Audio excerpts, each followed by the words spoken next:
Anything can be made healthy. Applesauce instead of oil in baking cuts out the calories without sacrificing texture and flavor. Use whole wheat English muffins instead of bagels for a boost in protein, fiber, and energy. Hell, even spinach in a crack pipe might do a little something. Today on Poor Choices, we're cutting the calories and fat with this healthy and very delicious lasagna. It makes 6 servings and packs a whopping 70 grams of protein.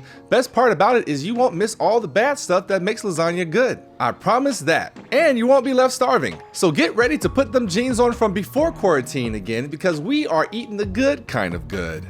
Starting out, we need 2 pounds of extra lean ground beef. This was 96 for ground beef. You can use ground turkey if you'd like, but I imagine at this point you're already eating a lot of turkey and chicken, so let's switch up the flavors. Plus, beef has a little more protein and less cholesterol than ground turkey, so there's that too. But either protein works here.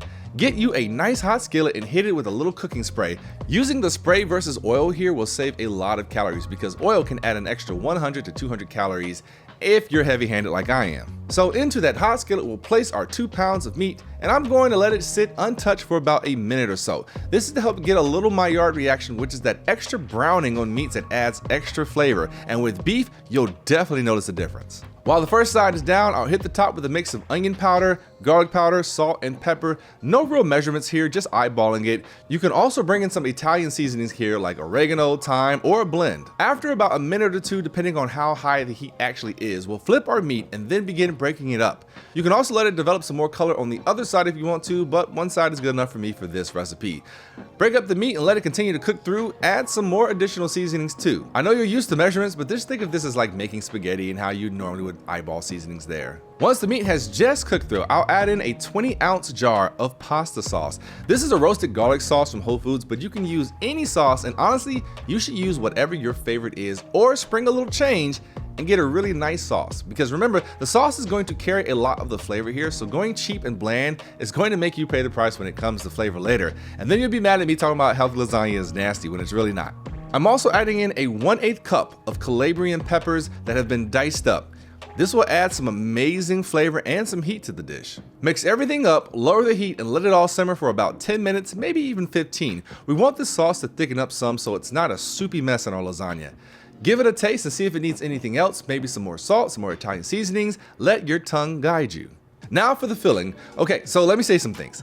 I do not like cottage cheese, and I do not like Greek yogurt, but mixed together with some mozzarella in this dish, oh my god, it's amazing. It gives you the texture of ricotta cheese without any of the fat. You get extra protein, and I can't rave enough about the flavor. I was skeptical of this at first, but when I tried it, I was hooked. All the right flavor is there, so trust me, it's all going to be good. So, to a bowl, I'm adding in a 16-ounce container of low-fat cottage cheese and 2 5-ounce containers of non-fat Greek yogurt. And off to the side, I've got 2 bags of fat-free mozzarella, and I'm going to put a good handful from one bag into that cheese mix, along with a tablespoon of grated Parmesan. You can do 2 if you want to.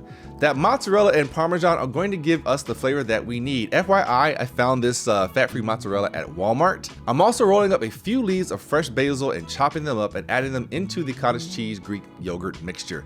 Give everything a stir, and then lastly, I did add in some more garlic powder, maybe like a teaspoon's worth. And the basil is going to give us some fresh herbiness as well as, some leafy green. You could do spinach if you want to, but I prefer basil. So now we assemble. Preheat your oven to 350 degrees, and in a 13x9 casserole dish, we'll first lay down a thin layer of our meat sauce. Now we're just going to build this like a regular lasagna. Then we're going in with some oven-ready lasagna noodles. You can boil some if you want, but this is all about efficiency here. So I'm laying 3 down with some spaces in between each. Then like 2 big dollops of our cheese mix on each one. The first few times you might misjudge how much you need for each layer, but don't worry, it all bakes together and tastes great. Spread out the cheese mix on the noodles, then hit each with some of that fat-free mozzarella. I go by handfuls here. Then a layer of meat, topped with a second layer of lasagna noodles, then cheese mix, mozzarella cheese, more meat, and here's where you can finish off whatever you have. Again, we're trying to portion out evenly amongst all the layers, but it doesn't matter. If you have anything left over, just plop it all on top.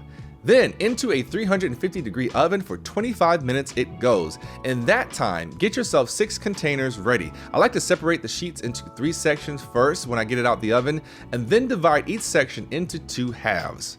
I don't obsess over making sure each one is perfectly even as far as weight and stuff goes, because at the end of the week, you're just gonna hit your macro goals anyways. My macros for this recipe was 483 calories total, 31 grams of carbs, 9 grams of fat, and 70 grams of protein.